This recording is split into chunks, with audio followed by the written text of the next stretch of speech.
Hi everybody, my name is VLADA'S, and I'm a founder of a non-profit organization called VLADA'S Seeds of Life. The mission of my organization is to bring families and communities back to dining table. And with that in mind, tonight I'm cooking for a group of volunteers who have been supporting our organization throughout the year. For this occasion, I will be making my version of moussaka. The secret to this dish is the freshness of its ingredients. So I'm going to El Centro, California to meet somebody special and to pick up some of the freshest vegetables. Besides cooking, my next favorite thing in life is meeting interesting and kind people. Today I have a special privilege to introduce you to Mr. Nassif, and he's one of the kind, a laboratory and nursery in the heart of the El Centro desert. It is a trial for short onions and also for evaluation of squash, zucchinis mainly.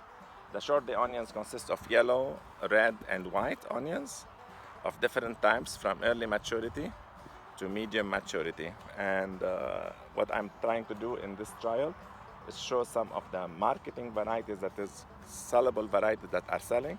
And also we have some experimental varieties, which means that these are varieties that are being tested for disease resistance, tested for, let's say, tolerance to heat, keeping quality, many characteristics we are testing for root diseases and stuff like that. So would you say this is like a little laboratory almost? Yeah, it's a small laboratory. On the other side here we have those squash, and the squash, which is the zucchinis. The first section here is growing the parents, the mama and the papa of the hybrid squash. What you eat in the market usually is hybrid squash.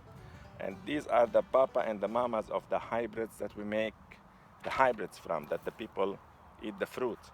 So here we are screening the inbreds. It's called inbreds. So we have male and female inbreds, and we grow them to make sure of their purity and cleanliness. And every year we do that the same to make sure that the lines, the parent lines, are clean. And then on what does that mean for people who are hearing this for the first time? What does it mean, clean? Clean means, like, for example, if you want to make a hybrid, you need to have the male line all uniform and the female line all uniform, so the hybrid, when you marry them together, to come all uniform. You don't want mixes. It was very exciting and educational to witness these breakthroughs in growing succulent vegetables in harsh environments. It sounds just like an apple. Exactly. Oh, you can see, and then you can see the milk coming out, like the juice of it, and then it is smell. It's really good onion smell. Yeah, you know what I'm saying? It smells really good. It's amazing to see what a beautiful vegetable can grow out of this soil. Yeah. It's so dry. And look at the salt on it. Look at the amount of salt. This is a very bad soil here.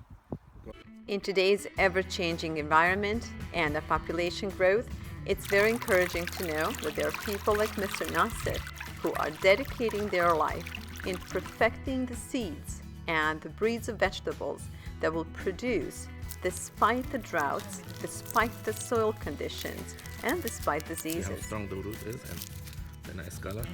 But the best part is that this is done in an all-natural way by cross-breeding and a natural selection.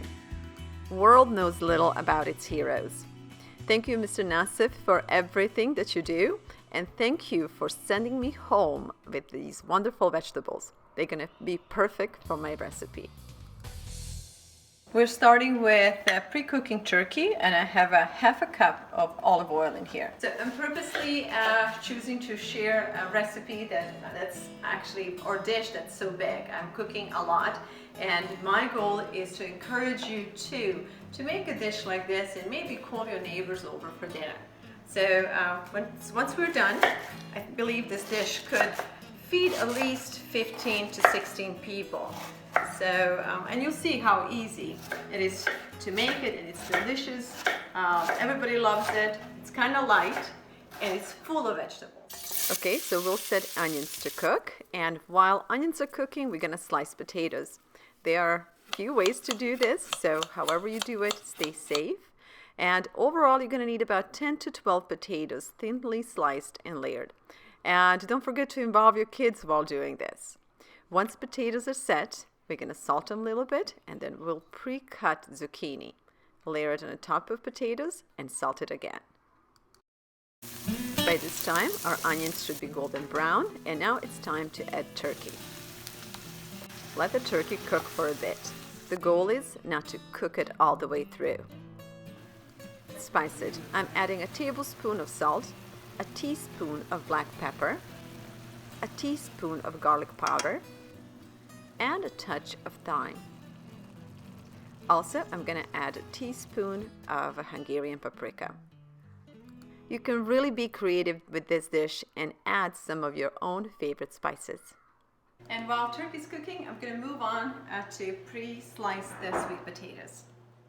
Sweet potatoes are a little bit harder to slice, so just do the best you can.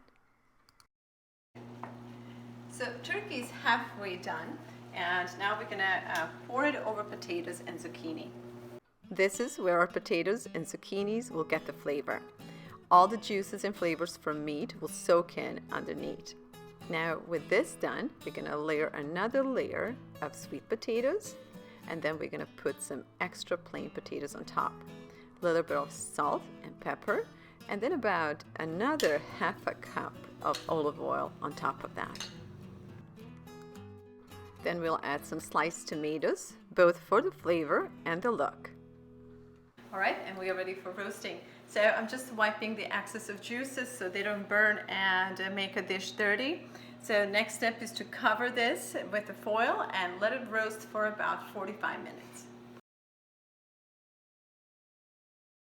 While potatoes are roasting, we're going to the next step. So let's go with 10 eggs, a teaspoon of salt, and a half a teaspoon of black pepper. We're going to whip this really good before adding a cup of Parmesan cheese and 2 cups of milk. Once well whipped, set it aside, and now we're going to move on to pre-cutting some fresh parsley. In my opinion, fresh parsley is the key to this recipe, so I'm using lots of it.